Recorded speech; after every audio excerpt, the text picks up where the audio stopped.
Hello दोस्तों, स्वागत है आपका हमारे चैनल पर। आज हम लोग कक्षा 10 की पहले चैप्टर से स्टार्ट करने वाले हैं। कक्षा 10 की हम लोग पूरी की पूरी गणित इस प्लेलिस्ट में देखने वाले हैं। एक एक करके हम सारी वीडियो डालते जाएंगे और आप लोग देखते जाना। तो देखिए, सबसे पहले हमारा कक्षा 10 का पहला चैप्टर है वास्तविक संख्याएं। जो पहला हमारा जो अध्याय आता है वो वास्तविक संख्याएं आता है, जिसको हम लोग इंग्लिश में रियल नंबर भी बोलते हैं। तो जब हम वास्तविक संख्याओं के बारे में पढ़ेंगे तो पहले हम लोग इसका थोड़ा सा परिचय जान लेते हैं कि हमारी वास्तविक संख्याएं क्या होती हैं, किस टाइप से ये काम करती हैं। तो पहला हमारा संख्याएं हो गई। तो संख्याएं हम आपको बता दें कि दो टाइप की होती हैं। एक तो होती है वास्तविक, ठीक है, पहली हमारी हो गई वास्तविक संख्याएं, और दूसरी जो हमारी रहती हैं वो हमारी रहती है काल्पनिक। ठीक है, काल्पनिक संख्याएं भी होती हैं। अब हम आपको बता दें, जैसे हम लोग जब कक्षा 10 की गणित में पढ़ेंगे तो ये हम वास्तविक संख्याओं के बारे में अध्ययन करेंगे। यहाँ पर सीखेंगे वास्तविक संख्याएं क्या हैं। लेकिन अब जो हम ये काल्पनिक संख्याएं पढ़ेंगे ये हम, ठीक है, 11वें में +1 में सीखते हैं, 12th क्लास में सीखेंगे। तो ये हम 11th और 12th क्लास में सीखने वाले हैं काल्पनिक संख्याओं के बारे में। अभी हमें फोकस करना है अपनी वास्तविक संख्याओं पर। ठीक है, अब हमारी संख्याएं होती किस किस टाइप की हैं।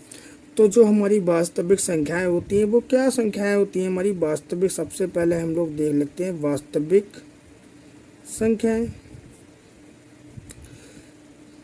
तो वास्तविक संख्याओं के अंदर जो भी हमारी संख्याएं हैं इस पूरे वर्ल्ड में प्रेजेंट होती है, जिन्हें हम देख सकते हैं, समझ सकते हैं, वो सब हमारी संख्याएं क्या हो जाती हैं, वास्तविक संख्या हो जाती है। जैसे 1 हमारी वास्तविक संख्या है, 2 हमारी वास्तविक संख्या है, ठीक है, और हमारी √4 हमारी वास्तविक संख्या है, ठीक है, 1/2 वास्तविक संख्या है। ये हमारी सभी संख्याएं क्या हैं, एक वास्तविक संख्याएं हैं। तो ऐसे सभी वास्तविक, अब वास्तविक संख्याओं के अंदर भी बहुत सारी संख्याएं आती हैं। जैसे मैं आपको बताऊं, अब हमारा प्राकृतिक संख्या होती है, ठीक है, प्राकृतिक संख्याओं के बारे में भी हमें जानना पड़े। तो हम आज संख्याओं के बारे में ही सीखेंगे।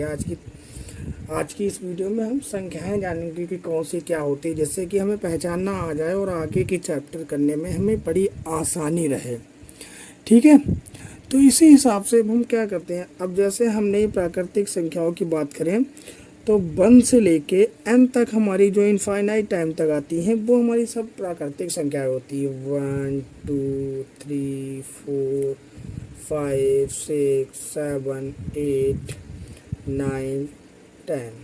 इन्हीं प्राकृतिक संख्याओं को हम लोग n से डिनोट करते हैं। ठीक है, n से क्यों करते हैं, क्योंकि इसको हम लोग वो इंग्लिश में बोलते हैं नेचुरल नंबर। ठीक है, क्या बोलते हैं हम लोग, नेचुरल नंबर। तो इसको हम डिनोट करते हैं n से। अब देखिए, इसके बाद जो हमारी संख्याएं प्राकृतिक संख्याओं के बाद आती हैं पूर्ण संख्याएं। पूर्ण संख्याएं भी होती हैं। अब हम प्राकृतिक संख्याएं तो देख चुके हैं, अब पूर्ण संख्याएं कौन सी होती हैं।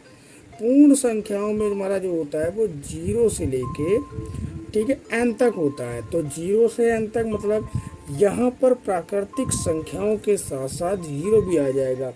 अब जो प्राकृतिक संख्याएं थी उसमें 0 नहीं आता था, बट यहाँ पर हमारा क्या हो जाएगा, 0 भी आ जाएगा। 1 0 1 2 3 4 5 6 7 8 9 ऐसे n तक आती जाएंगी। ठीक है, ये इसके बाद पूर्ण संख्याओं के बाद हमारी कौन सी संख्या आती है, ठीक है, नेचुरल नंबर हो गए, हमारे पूर्ण संख्याएं हो गई।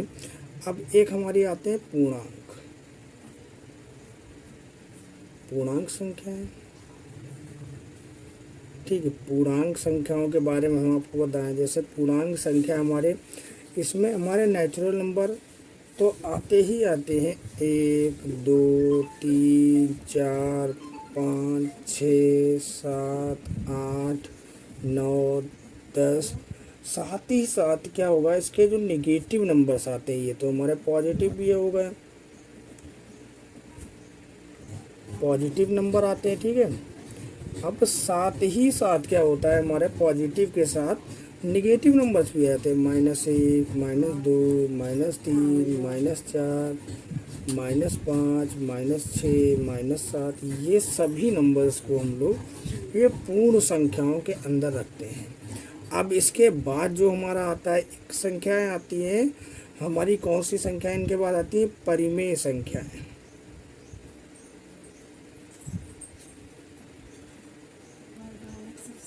ठीक है, परिमेय संख्याओं की बात करें। परिमेय संख्याएं हमारी वो संख्याएं होती हैं जिनको हम P/Q के रूप में लिख सकते हैं, और जहाँ पर Q बराबर 0 कभी नहीं होगा। एक तो कंडीशन ये हो गई, Q बराबर 0 नहीं होगा। दूसरा क्या हो गया, P, Q के, P और Q के कोई भी एक के अलावा, कोई भी एक के अलावा इनका वहनिष्ठ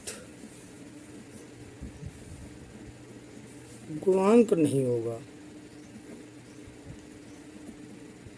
एक भी उभयनिष्ठ गुणांक नहीं होगा। गुणांक का मतलब इनका HCF जो होगा वो केवल 1 होगा। इनका HCF केवल 1 होगा हमारा, और Q बराबर 0 ये हमारा कभी नहीं रहेगा परिमेय संख्या होने के लिए। ठीक है, इनका जैसे हम बात करें 2/4 हो गया। 2/4 क्या एक परिमेय संख्या है। इसको हम परिमेय संख्या बना सकते हैं, लेकिन अभी नहीं। इसको हम डिवाइड कर देंगे 2 से। इसका एक उभयनिष्ठ गुणांक है। यहाँ पर बात ये हो रही थी हमारा कोई भी उभयनिष्ठ गुणांक नहीं होना चाहिए। तो ये हो गया 2/1/2। तो ये हमारा एक परिमेय संख्या हो गई। दूसरी चीज P और Q दोनों ही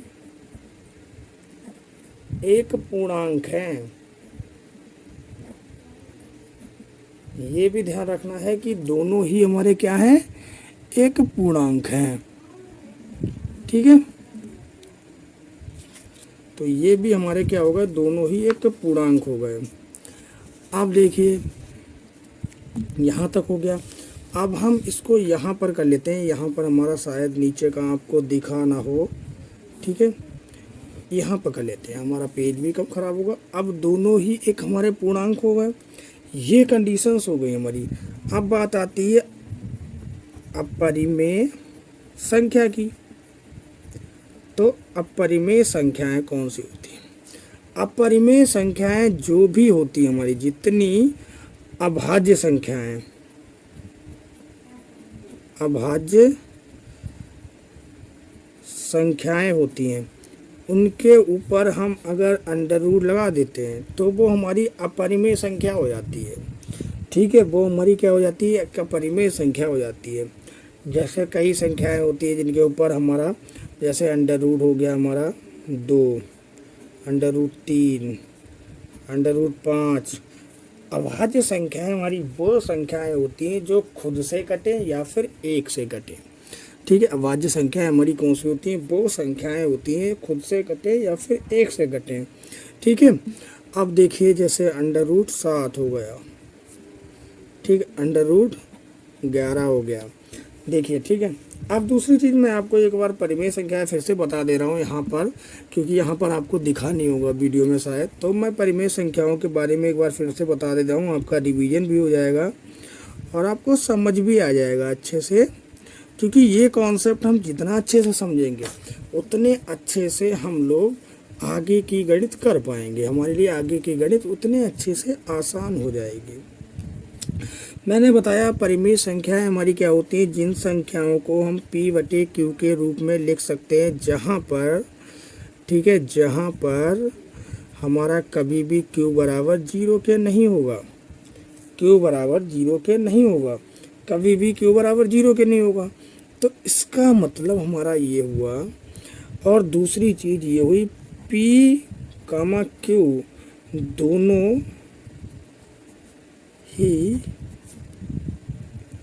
दोनों ही एक पूर्णांक है।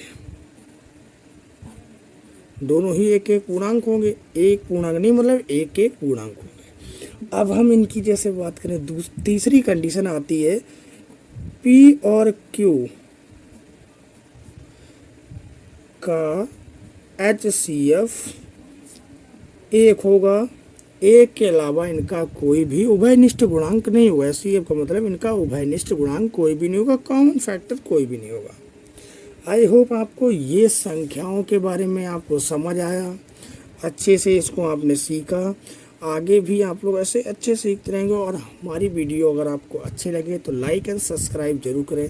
Thank you for watching my video. मिलते हैं हम लोग नेक्स्ट वीडियो में। नेक्स्ट वीडियो में हम लोग एक्सरसाइज स्टार्ट करेंगे, पहला क्वेश्चन करेंगे। अभी हमने बेसिक चीज़ें सब सीख ली हैं।